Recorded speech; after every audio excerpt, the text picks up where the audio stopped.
Hey guys, it is John C. Morley here, serial entrepreneur. Welcome to IFYL Inspirations for Your Life with just a minute before 11 p.m. here on May 27, 2023.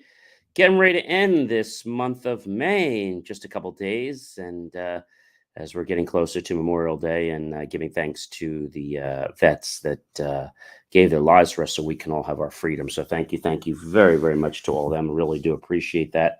And we have a great show for you tonight. But if you're new here, just go ahead and grab your smartphone, launch your camera app, point it over the QR code like so, touch the yellow ellipse. You'll get my link tree with lots of great information. If you are listening to us and you can't see us, then go to believemeachieve.com for more of my great creations. You can also visit believemeachieve.com. Thank you for watching us on the replays, 1 a.m., 1 p.m., 3 a.m., 3 p.m., 6 a.m., 6 p.m., 10 a.m., 10 p.m., 12 noon, 12 midnight, whatever you choose to watch. Thanks so much for making Inspirations for Your Life a daily part of your diet every day and soaking up some great knowledge to make your life even better than it already is. All right, our master topic, everyone, are you ready for it? Here it is.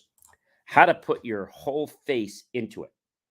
All right, that sounds like it's hard to do, but it really isn't. And I came up with that because I think a lot of people don't put their face into a lot of things, whether we're talking about water, whether we're talking about cake, or whatever we're talking about.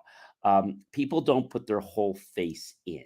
And so that's a metaphor for we don't give it our all. When we want to do something in life, it's very important that we choose to commit with our all. Now, I don't mean commit just for today or just for tomorrow, but commit, give it your all. That is the most important thing. And I can tell you that committing is something that a lot of people don't know how to do. They get on this side of the fence, then they're on that side of the fence, but then they don't really know how to commit or what does committing look like for some. And I think the problem with a lot of people when they think of this is that committing feels like they have no way out. And so committing is just a way of making sure that you stay on track. That's really what committing is, right? So when I say how to put that's our topic here for this whole week, the math, how to put your whole face into it. It probably catches you by surprise. Okay. But the reason is I want people to think about it. Okay. I want people to think about what that means. If you were to think about right now um, committing, how would you commit in your life? If I asked you right now, how do you commit to doing something? If I asked you that question right now, how to commit to doing something? Not easy. It's not an easy thing. So, commitment is a key component in success, right? Commitment means you're going to stick with it till you accomplish your goals. And so people have commitment challenges, and that could be they don't want it to be a long term commitment. They feel anxious or uncomfortable when they commit. They have history of short lived relationships. And we're talking about people, but I'm not just talking about people here. Fear of intimacy or vulnerability. But again, this is not just relationships. It could be committing to doing something in your life, like a goal. Difficulty making decisions, and they feel, well, if they don't commit, then they never have to make a decision, right? Strategies to overcome commitment is identify the root cause of your commitment. Understand it, why you have commitment issues, and it can help you address underlying problems. Take small steps and commit to doing something. Commit to doing something small. And once you know you do something small, then you can make it a little bigger. But a lot of people commit to something big and they haven't first tried something small. For example, they commit to taking this cruise with their partner, but they've never once gotten on a boat before. You think maybe they should maybe take a cruise first or take it overnight before they agree to take a 2 week cruise on a liner? I think so. Of course, you can get support and talk to people. You can practice mindful meditation. You can challenge negative thoughts. Of course, you can do all that great things, right? But being in a state of commitment is something a lot of people floundering out of. They don't want to be accountable. They just they're lax. Commitment. Celebrate those small wins, even if you didn't get the big trophy yet. Celebrate the small wins. Maybe it was a deal. Maybe you just got an invitation back to the prospect's office. Well, celebrate that. That might be something good. Maybe it's not the deal, but hey, okay. If you have a setback, deal with it. Don't make it worse than what it is. Okay.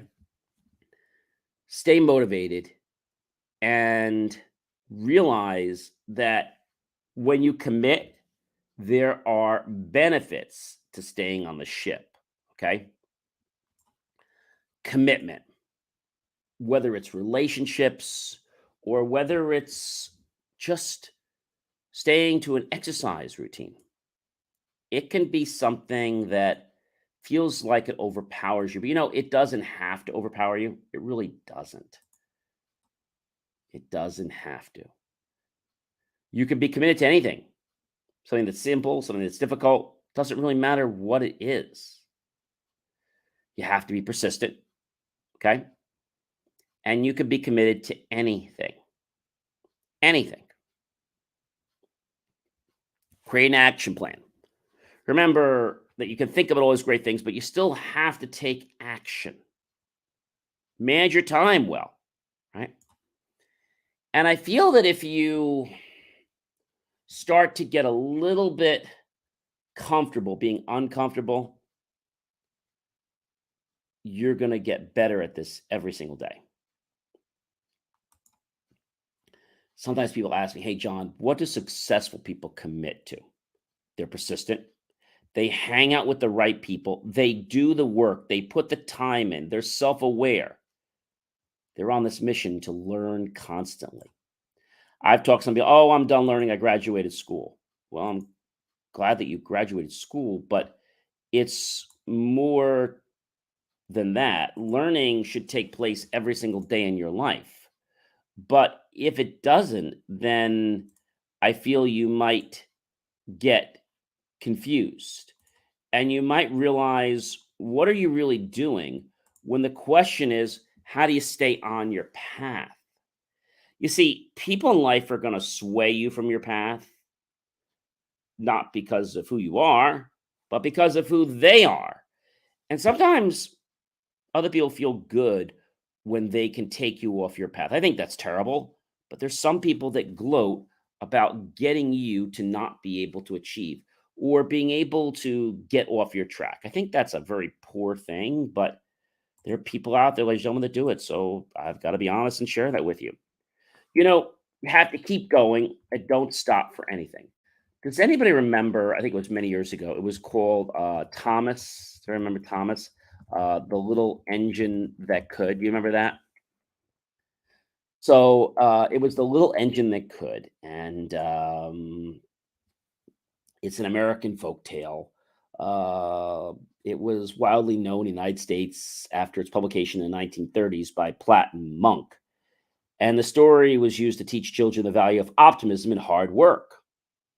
And based on a 2007 online poll, the National Education Association listed the book as one of the teacher's top 100 books for children. What we learned is that there is this long train and it must be pulled over a high mountain after its locomotive breaks down. Now, larger locomotives are asked to pull the train for various reasons, and they refuse. Their attitude. And they're like, we're too big for that. And then the request is asked by a smaller engine who agrees to try. Despite the climb and the very heavy load, the engine slowly succeeds in pulling the train over the mountain while repeating the motto, I think I can, I think I can, I think I can, I think I can, I think I can. The story of the little engine has been told and retold many, many times. The underlying theme is the same. A stranded train is unable to find an engine willing to take it over difficult terrain to its destination. Only the little engine is willing to try. And while repeating the mantra, I think I can, I think I can, I think I can, I think I can, I think I can, overcomes a seemingly impossible task.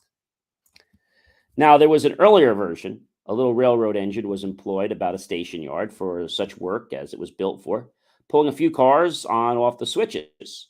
One morning, it was waiting for the next call when a long train of freight cars asked the large engine in the roundhouse to take it over the hill. "I can't. That is too much a pull for me," said the great engine built for hard work. Then the train asked another engine, the other only to hear excuses and be refused. In desperation, the train asked the little switch engine to draw it up the grade and down on the other side. "I think I can," puffed the little locomotive and put itself in front of the great heavy train. As it went on, the little engine kept bravely puffing faster and faster. "I think I can, I think I can, I think I can." As it got to the top grade, which had so discouraged the larger engines, it went more slowly. However, it still kept saying, "I think I can, I think I can, I think I can, I think I can." It reached the top by drawing on bravery and then went on down the grade, congratulating itself by saying, "I thought I could, I thought I could, I thought I could, I thought I could." Disney had a similar version they published in 1976.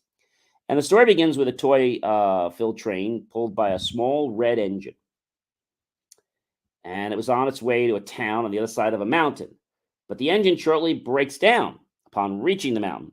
The toy clown flags down another engine to help them. A shiny yellow passenger engine, a big black freight engine, and a rusty old engine. The shiny passenger engine and the big freight engine both refuse to help them. And the rusty old engine is too tired and must rest. Finally, a little blue engine arrives, although it's simply a switcher engine and has never been over the mountain, and agrees to help pull the train. In the end, it was able to successfully reach the top of the mountain before slowly heading down towards the town. So later versions would revamp the story to have a more specific appeal for children, etc. But the thing is, the tale, with its easy to grasp moral, has become a classic children's story and was adapted in January 1991 as a 30-minute animated film produced in Wales and co-financed in Wales in the United States. And the film named the famous little engine Tilly and expanded the narrative into a larger story of the self-discovery. So I think a lot of times in life, we're about to climb that big mountain. And we look at the mountain and we're just like, "Oh my gosh, like, what did I just get into?" But realizing that we can climb the mountain if we take it a little bit of time. Have you ever had let's say a big hill you had to go over? Like, "Oh my gosh, this is a huge hill." And I remember in the beginning when I was driving, and there was this very big bridge, almost a scary bridge, because when you looked at it, it first looked like the car was going to like go off. It was an optical illusion. But when you're driving on that bridge, it had you a little nervous. He just kept saying, "Well, I know I can, I know I can, I know I can." Not I think I just said, "I know I can. I'll get over the safety. I'll get over safely." And I just kept taking it little by little by little by little. And before I knew it, I was off the bridge. And I never even knew where the part was that I thought was a danger. But an illusion can sometimes be a problem because it will short circuit us so we won't try anymore. Okay. Why else did you put your whole face into it and commit with everything? Noticing everything while you do it and adjust. Now, as you're going up that mountain, you might decide, "Hey, I got to put more weight on my left foot. I got to stop after a minute or two." No problem. No harm in that. And adjust. Maybe the best example I can give you is being a sailor. I love to sail, and I competitively sailed for many, many years. Started with a sunfish. I remember the first time I got in the sunfish. I remember that there was wind, but the wind was so sparse. But yet there were other sailors that were going somewhere. And I'm like, how can they be going somewhere if I'm not? Simple. They were using every advantage they could. One, they shifted their weight in the boat so that the boat would be keeled to one side so that it would lean into the wind a little more and be able to have the pocket out so they could fill easier with the sail. Two, they didn't make a lot of adjustments to the sale. So once the sale was set, they were a little patient and they leaned and they moved. Now, a lot of people, myself included, when I started, I wasn't moving. And that's when I decided that if everyone else is doing this, maybe I just need to be a little more patient. Maybe there's just some nuance that I'm missing in life. And the nuance was that I needed to have myself and the crew over to one side so we could cause the boat just to heel a little bit and cause that sail to come right through. So I think that's really cool. And I think nuances in life help us. They help us gain a different perspective to what we're seeing and we're actually believing. But a nuance can be so subtle that if we're not able to feel that slight breeze on the back of our neck, hear that subtle voice, detect that ambient light, or maybe even be able to emotionally connect to our surroundings, we'll miss a big opportunity in life.